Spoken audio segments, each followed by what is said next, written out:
नमस्कार, मी संदीप दराडे. बोला पुढारीमध्ये आपलं अगदी मनपूर्वक स्वागत करतो. एक 12 दिवसांपूर्वी अमरनेर जिल्हा बँकेमध्ये जी काही दिवसांपूर्वी भरती संपन्न झाली, 690 लोकांना कामावर रुजू करून घेतलं. त्या संदर्भात आपण एक व्हिडिओ केला होता. मागील 12 दिवसामध्ये खरं तर व्हिडिओ बनवायला काही कारणास्तव मला जमलं नाही. थोडे हेल्थ इश्यूज परिवारातील होते. परंतु काही लोकांच्या मनात गैरसमज व्हायला नको, की व्हिडिओ आणखी का येत नाही, का विलंब होतोय, का बोललं जात नाही.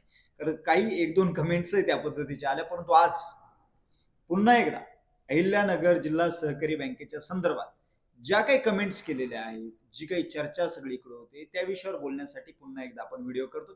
तर चला आपण चर्चा करूया. खरं तर ही एक चर्चा आहे. यातनं आपल्याला समजून घ्यायचं लोकांच्या जनभावना काय आहेत या भरतीच्या बाबतीत. तसं विशाल गोरे आणि राजेंद्र वैराळ या दोघा जणांनी तर याचिका दाखल केलेली आहे. त्या विषयावर एक कार्यवाही खरं तर औरंगाबाद खंडपीठात येणाऱ्या काळात होईल. परंतु यामध्ये काही खरं तर अगदी स्पष्ट व्यक्त होणाऱ्या कमेंट्स यामध्ये या व्हिडिओच्या खाली जवळपास 100 पेक्षा जास्त कमेंट्स आल्या. त्यामध्ये बऱ्याच लोकांनी अगदी स्वतःच्या नावासह युट्यूबमध्ये अकाउंट असताना सरळ सरळ कमेंट केल्या आहेत. त्यामध्ये आपण बघू शकता की एक जण डायरेक्ट म्हणताय 15 ते 17 लाख रुपये घेऊन भरती केली आणि ओरिजिनल हुशार विद्यार्थी घरीच ठेवले. अशा अनेक कमेंट्स आहे. हे सत्य आहे. एक कमेंट तर अशी आहे की एक मुलगा त्याचं लग्न व्हायच्या अगोदर 10 लाख रुपये देऊन रुजू झाला. त्याचं लग्न झालं, त्याची पत्नी त्याच्या घरी आली, त्या परिवारात सुनबाई आली. आता भरती निघाली, तिच्यासाठी 15 लाख भरले आणि तिलाही रुजू करून घेतलं, तिलाही परमनंट केलं. हाच एक मोठा पुरावा आहे म्हणे. असं कसं होऊ शकतं? किंवा जो कोणी पुढारी आहे, संचालक आहे, राजकारणी आहे, त्याच्या आजूबाजूचे जे कार्यकर्ते आहेत, त्यांची मुलं असतील, त्यांचे नातेवाईक असतील किंवा धनदांडगे लोक असतील, पैशावाले असतील, त्यांची मुलं रुजू केली. अगदी तिथं त्या मॅनेजिंग डायरेक्टर बरोबर वाद घालून काही लोकांना पर्टिक्युलर जागीच रुजू करून घेतलं. अशाही अनेक गोष्टी समोर येत आहेत. या अनेक कमेंट्स आहेत. त्यातल्या त्यात आणखी एक गोष्ट एक विचार करण्यासारखी. 690 पैकी जवळपास 85 जण फक्त एक अकोले तालुक्यातून रुजू झाले. काही जण चर्चा अशी करताय की सगळ्यात जास्त जो रेट होता 20 ते 22 लाख रुपये पर कॅन्डिडेट तो अकोले तालुक्यातून होता. बाकी तालुक्यांमध्ये रेट कमी होता. 85 जण म्हणजे टॅलेंट जे भरलेलं आहे जिल्हा बँकेत काम करण्यासाठी, ते टॅलेंट फक्त आणि फक्त अकोले तालुक्यात भरलेलं आहे. जिल्हा बँक खरे चालवणाराच अकोले तालुका आहे. इथले 85 जण रुजू झाले. काही कमेंट्स आपण बघू शकता. यामध्ये एक जण म्हणताय, संभाजी जगताप म्हणताय की चेअरमन व व्हाईस चेअरमन आणि डायरेक्टर यांच्या जवळचे लोक घेतले गेले 15 ते 16 लाख रुपये घेऊन, असं संभाजी जगताप म्हणतात. त्यानंतर घुगे गोरख म्हणणं आहे, ते म्हणतात संपूर्ण घोटाळा झालेला आहे. या भरतीमध्ये विरोधात याचिका दाखल करून सदर भरतीला स्टे लागला पाहिजे. गोरगरीब युवकांवर हा अत्यंत मोठा अन्याय झाला. हे सत्य आहे. 22,000 जे 2100 मुलाखतीला बोललेले त्यामधनं जे 690 घेतले, त्याचा जर बारकाईने अभ्यास केला तर ते कुठं ना कुठे कनेक्ट आहे. कुठल्या तरी पुढाऱ्याच्या जवळचे, कुठल्या तरी कोणाच तरी जवळचे, किंवा ते शेवटी एक पैसे देण्याची ज्याची कॅपेबिलिटी त्यांच्या जवळचे. म्हणजे हे जे म्हणताय घुगे गोरख म्हणताय ते कुठंतरी सत्य. त्यानंतर एक जण म्हणताय, अनिल भोर म्हणताय की अकोले तालुक्यातील जे महर्षी आहे त्यांचा तपास करा. ते महर्षी कोण आहेत त्याचं खरं तर सगळ्यांनी तपास केला पाहिजे. हे महर्षी कोण आहे, त्याच्या महर्षींच्या माध्यमातून अकोले तालुक्यात 85 जण रुजू झाले. त्यानंतर मच्छिंद्र विखे म्हणताय, सर्व उमेदवार कोणत्या संचालक मार्फत घेतले गेले त्याची योग्य रीतीने चौकशी झाली पाहिजे व त्यांनी किती रुपये दिले हेही समजलं पाहिजे. याची बारीक चौकशी झाली पाहिजे, असंही हे मच्छिंद्र विखे म्हणताय. त्यानंतर एक देविदास डोंबळे म्हणताय की आमच्या भागातून ज्यांची निवड झाली ते राजकीय वलयाची व धनदांडग्यांची भरती केली आहे. सर्वसामान्य गोरगरीब उमेदवाराला यातून डावललं गेलं आहे. राजेंद्र चौधरी म्हणताय, जे उमेदवार निवडले कोणत्या संचालक कोट्यात याची सीबीआय चौकशी करा. हा अतिशय व्हॅलिड मुद्दा आहे. कुणाच्या कोट्यातनं घेतले, कुणाचा कोटा होता, तिथं मुलाखतीला गेल्यानंतर कुणाची यादी होती, आणि सगळ्यात महत्वाचा आणखी विषय, मुलाखत सुरू असताना जे सीसीटीव्ही फुटेज अवेलेबल असेल ते चौकशी झालं पाहिजे. हे खरं तर रेकॉर्डिंग सह पाहिजे. कारण तिथं जे गॉसिप होत होतं ना, म्हणजे व्हाईस चेअरमन असतील, चेअरमन असतील किंवा इतर कोणी मुलाखत घेणारे जे कोणी होते, तिथं जे गॉसिप व्हायचं, त्या गॉसिप मध्ये बोलायचं कुणाच्या यादीत नाव आहे का बघा बरं. यादीत असेल तर ओके, नसेल तर फुली. मग तुमचं टॅलेंट गेलं तिकडे केराच्या टोपलीमध्ये. तुमचे मार्कही गेले. अनेक जणांना तर तुम्हाला सांगतो, अनेक जणांना डॉक्युमेंट व्हेरिफिकेशनचे मार्क्सच दिले नाही. आणि अनेक जणांचं असं म्हणणं आहे की उच्च शिक्षित अतिशय टॅलेंटेड मुलं जे एमपीएससी युपीएससी अभ्यास करतात त्यांचं काम नाही आलं. बीए झालेल्या मुलाचं काम झालं किंवा बाकीच्यांचं काम झालं का ज्यांनी खऱ्या अर्थाने काहीतरी दिलं घेतलं काहीतरी केलं. त्यानंतर इथं भागवत म्हणताय की आमच्या तालुक्याचे माजी आमदार यांनी तर त्यांच्या जवळच्या सोसायटीचे चेअरमन सचिव कार्यकर्ते यांचीच मुलं घेतली आहे. त्यांना साधा अर्ज करा म्हटलं मराठीत तरी करता येत नाही. असे मुलं त्यांच्या तालुक्याच्या माजी आमदारांनी घेतले. सगळे आवाज दाबले, विशेष पत्रकार अकोले तालुका सर्वच, एक जण म्हणतात सगळ्यांचे आवाज दाबले. खरं तर ही चर्चा झाली असती जर मी आज बोललो नसतो किंवा बोलण्याचं थांबलो. लोक म्हणतात की आवाज दाबून टाकले. आपल्याला कुणाच्या बापाला घाबरायची गरज नाही. ज्याचा संबंध नाही कुठल्याच पद्धतीने मॅनेज होण्याचा किंवा कुणाचा बापाचा चहा पिण्याचा मॅनेज व्हायचा संबंध नाही. जे बोलणार ते परखड आणि स्पष्टच बोलणार तुम्हाला सांगतो. त्याच्यानंतर एक इंजिनियर आहे शेट्टी इंजिनियर, भाजप सरकार असताना भ्रष्टाचार होत नाही असं आजपर्यंत वाटत होतं पण मतदार फसला आज असं मला वाटतंय. एक जण म्हणताय कांबळे की सरकार आता कुठे झोपलंय, आता कुठे गेली ईडी सीबीआय, चौकशी केली पाहिजे. खरोखर चौकशी केली पाहिजे. तुम्ही एक कॅल्क्युलेशन करा, मी तुम्हाला सांगतो. 20 लाख नका पकडू, 22 लाख नका पडू, 15 लाख गुणिले 690 करा. आकडा किती रुपये होतो, किती कोटींचा आकडा होतो, याची खरोखर चौकशी झाली पाहिजे. त्यानंतर एक सर्ज गुरुजी आहे, ते म्हणताय 15 लाख रुपये रेट आहे अशी चर्चा होती, पण माझ्या भावाला मुलाखतीला बोलवलं होतं त्यामुळे मला ते खोटं वाटलं होतं. त्याला पेपर व मुलाखत छान गेली, 100% काम होईल असं वाटलं होतं, पण अंतिम यादीत नाव आलं नाही. त्यावेळी माझी खात्री पटली की नक्कीच या भरतीत घोटाळा झालेला आहे. हा अनुभव आहे अनेक जणांचा. 2100 जणांमध्ये अनेक जण होते म्हणजे उरलेले 690 सोडता की ज्यांनी पैसे दिलेले नव्हते. पैसे दिलेले नाही तर ते मुलाखतीला होते, पण मुलाखतीत त्यांचं मुलाखत एकदम छान झाली, प्रश्नांची उत्तर प्रॉपर दिले, डॉक्युमेंट व्हेरिफिकेशन प्रॉपर झालं, सगळं झालं. नाव नाही ना आलंय. नाव आलं का नाही, मग नक्की ट्यूब पेडली, नक्की डोक्यात आलं की आपण काही दिलेलं नव्हतं. काही जणांनी काही संचालकांकडे, त्या रेकॉर्डिंग आहेत आपल्याकडं, वेळ आली तर नक्कीच बाहेर आणू, काही संचालकांकडे कमी पैसे दिले होते. एक जण आहे त्यांनी 12 लाख रुपये दिले होते, रेट जादा होता म्हणून त्याचं काम झालं नाही, ते 12 लाख त्याचे नंतर रिटर्न पाठवून दिले, काही जणांचे 15 परत पाठवले. अशाही काही गोष्टी कानावर आहेत आणि त्या विषयावरचे पुरावे नक्कीच आहेत. म्हणून इतकं स्पष्ट बोलण्याचं काम खरं तर करतोय की ते जे 12 लाख रुपये पाठवले ते कुणाचे पाठवले, परत पाठवून दिले का तर आकडा जास्त होता, त्याच्याकडे 18ची मागणी केली होती पर्टिक्युलर व्यक्तीने. त्यानंतर ओनली एन्जॉय म्हणून एक अकाउंट आहे युट्यूबवर, ते म्हणताय ज्यांनी कधीच पुस्तक हातात घेतलं नाही त्यांची कामं 10 ते 15 लाख रुपये घेऊन केलीत. दिवस रात्र अभ्यास करणाऱ्या मुलांना आज श्रीमंत बापाची टुकार पोरं भारी पडली. तुम्ही आवाज उठवताय खरा, पण तो कुठपर्यंत यशस्वी ठरेल माहित नाही. मी तर नावासहित यादी देतो, धनदांडग्यांच्या मुलांची आणि त्यांच्या राजकारणी बापाची. नक्कीच यादी द्या, मला पाठवा. माझा नंबर आहे 7038006666. या नंबरवरती मला व्हॉट्सअप करा, ती यादी पाठवा. आपण पुढच्या व्हिडिओमध्ये नावासह बोलू, घाबरण्याची गरज नाही. जे जॉईन झाले कसे झाले चेक करा ना. ते उरलेले 2100 मध्ये काय झालं की 22,000 मुलांनी पेपर दिला. अहो तुम्हाला जर 690 जण अशा पद्धतीनेच घ्यायचे होते, काला गोरगरिबांना फॉर्म भरायला लावायचे, काला पुण्याला, औरंगाबादला, नाशिकला, नगरला पेपर जायला लावायचे. त्या बिचारांचा दिवस वाया घातला, त्यांचे पैसे वाया घातले, त्यांचा मानसिक छळ झाला, शारीरिक छळ झाला, त्यांना त्रास झाला. कशापायी तुम्ही केलं? जर तुम्हाला हेच करायचं होतं, finally end of the moment तुम्हाला हेच करण्याची इच्छा होती, तर हे अशा पद्धतीने गोरगरिबांचा मानसिक, शारीरिक आणि आर्थिक छळ करायला नको होता तुम्ही.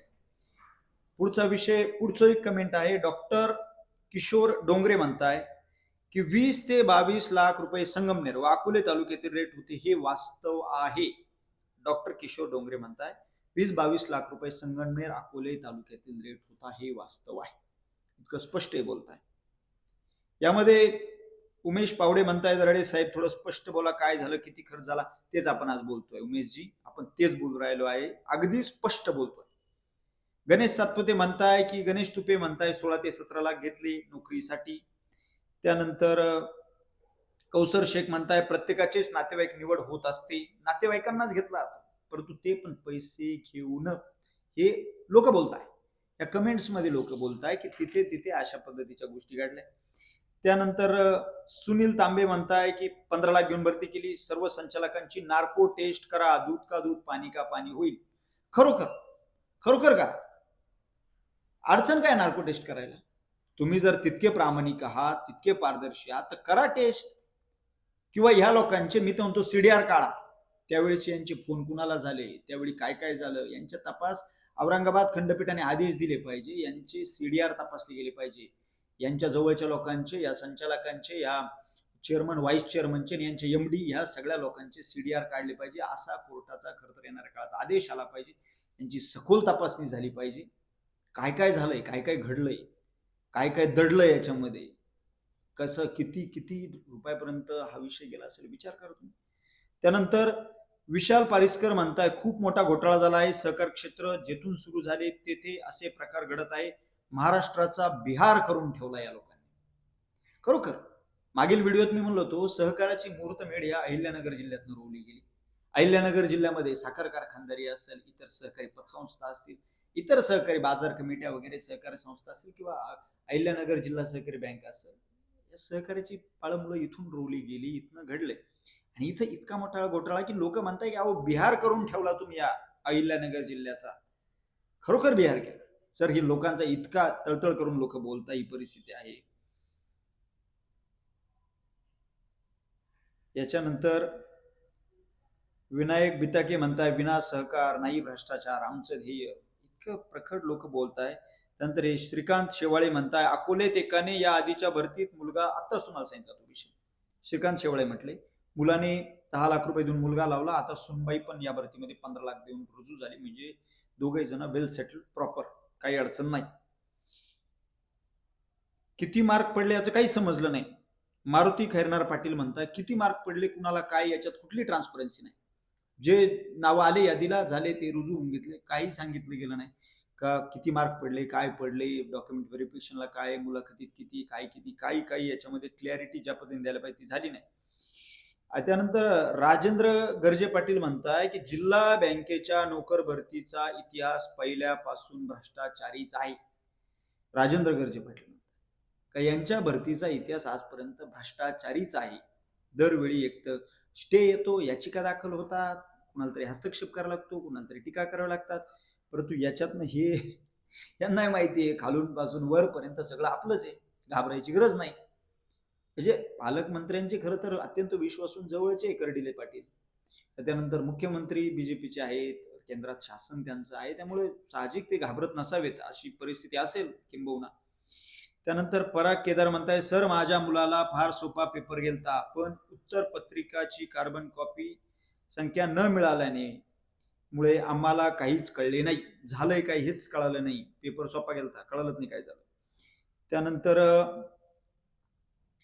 सचिन कवडे म्हणताय भरतीसाठी सर्व माजी आजी आमदार संचालक एकत्र येऊन काम केले आहे, 14 तालुक्यामधून कारभार झाले, 15 लाख हा रेट होता.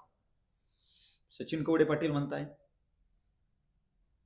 त्यानंतर नितीन गायकवाड म्हणताय सहकारी संस्थेचे व्याज अख्ख्या वर्षाचा एकदम काटून सहकारी संस्था डबगायला आणून जिल्हा बँक संस्थेत अत्यंत मोडकळीस आणण्याचे काम करत आहे, स्वतः श्रीमंत होऊन नाव मिरवत आहे. स्वतः श्रीमंत व्हायचा धंदा चालू आहे असं त्यांचं म्हणणं आहे. आता इथं म्हणताय अजित वाघमारे की जे 13 वर्षांपासून कॉन्ट्रॅक्ट बेसिसवर काम करते त्यांनाही डावलून टाकले, त्यांना घेतलं नाही, त्यांचा विचार नक्कीच व्हायला लागत. 10, 12, 13 किंवा 5 वर्षापेक्षा जास्त कालावधी झाला, त्या लोकांना न्याय द्यायला हवा होता, पण तो नाही दिला. त्यानंतर नाम भोर म्हणताय, भोर पाटील म्हणताय 10वी 4 वेळा नापास झालेले ज्यांना अजून स्वतःचा पूर्ण पत्ता इंग्रजीमध्ये लिहिता येत नाही असे उमेदवार भरती झाले. अहो त्यांनी माया होती, माया दिली. भोर पाटील माया दिल्याशिवाय थोडीच झाले का? त्यानंतर एक जण म्हणताय लिटरेट आहेत, कट ऑफ 64-65 वर दिसतो, तो 687 ही मूल काढून तिथून खालचे 787 मुलं काढून तिथून खालचे 687 मुलं घ्यायलाच हवे होते, किंवा नाहीतर सर्व सदस्य आमदार एडीसीसी सदस्यांनी यांची पदे खाली करून जेल झाली पाहिजे, तरच हा न्याय मिळेल. म्हणजे कट ऑफचा विषय आहे, याच्यामध्ये पण झोल झालाय की खरं तर कट ऑफ पाहिजे होता 58-59, तो कट ऑफ पाहिजे होता, कट ऑफ आलाय 64-65. याची सखोल चौकशी खरोखर झाली पाहिजे. याच्या विषयावर एक तीव्र पद्धतीचं हे जे 22,000 मुलं होते यांनी त्या तीव्र, एक जण म्हणताय तडाखे पाटील म्हणतायत लावून धरा सर, आमच्याही गावात 3 विद्यार्थी जॉईन केलेत असेच घेऊन देऊन. अजून व्हिडिओ करा सर, एक जण म्हणताय.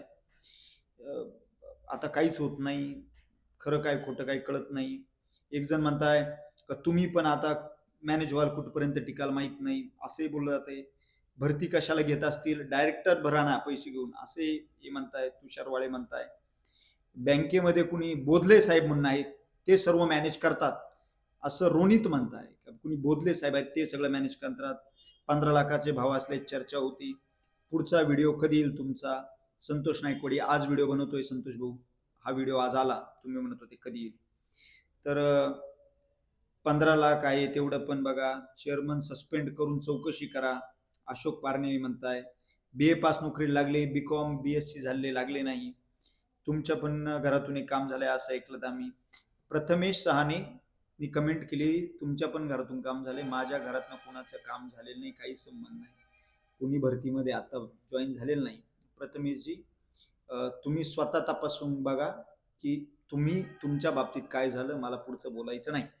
परंतु प्रथमेशजींना विनंती आहे का तुमच्याही बाबतीत काय झालं त्याच्या सखोल डिटेल्स माझ्याकडे आहे, त्यामुळे तुम्ही तुमच्या बाबतीत कसं घडलं, काय घडलं, कुणामुळे झालं याची चौकशी करा. तुमचं काम का झालं नाही याची पण तुम्ही बारकाईने चौकशी करा. त्यानंतर 100% फ्रॉड झालेला आहे, सिलेक्शन लिस्ट लावा. तुमचा नंबर द्या, मी MPSC सामान्य समिती ऍक्टिव्ह आहे, सगळे प्रूफ आमच्याकडे येतात.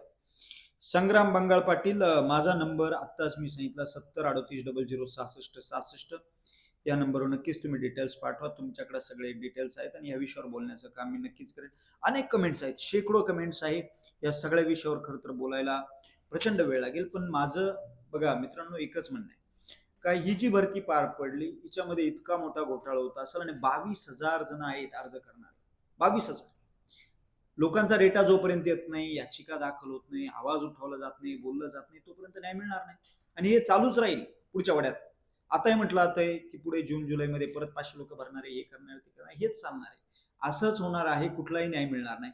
म्हणून खरं तर माझी विनंती आहे, या 22,000 पैकी लई नाही पण 2,000 मुलांनी किंवा कॅन्डिडेट्सनी जरी पुढे आलं, यांच्या विषयावर आवाज उठवला, याचिका दाखल केली, न्याय मागितला, न्याय व्यवस्थेवर आजही आपला विश्वास आहे की जी सर्वसामान्यांसाठी टिकून आहे. डॉक्टर बाबासाहेब आंबेडकरांनी खरं तर ही घटना निर्माण केल्यानंतर न्याय व्यवस्थेला वेगळं ठेवण्याचं काम तेवढ्यासाठीच केलं का आपल्यासारख्या सर्वसामान्य लोकांना तिथनं तरी न्याय मिळेल. म्हणून या लोकांना जाब विचारला गेला पाहिजे, कारण पूर्वी तेच झालं, पूर्वीच्या भरतीत आताही तेच झालं.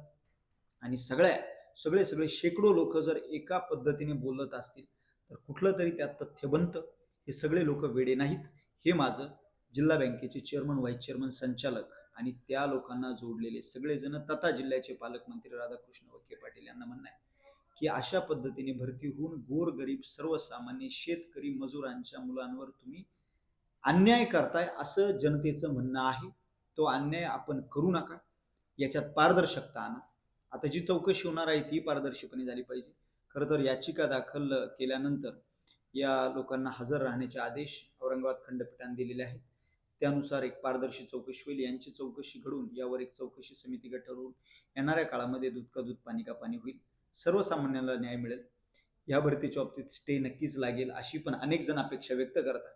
परंतु भविष्यात तरी होणाऱ्या भरतीमध्ये पारदर्शकता राहील आणि गोरगरिबांच्या सर्वसामान्यांच्या शिकलेल्या हुशार आणि खऱ्या अर्थाने मनापासून पेपर देऊन चांगले मार्क्स पाडलेल्या परंतु आर्थिक परिस्थिती नसलेल्यांना प्रामाणिकपणे जिल्हा बँकेत काम करण्याची संधी मिळेल, हेच आजच्या व्हिडिओच्या माध्यमातून अपेक्षा व्यक्त करतो. त्याने थांबतो. धन्यवाद. रामकृष्ण.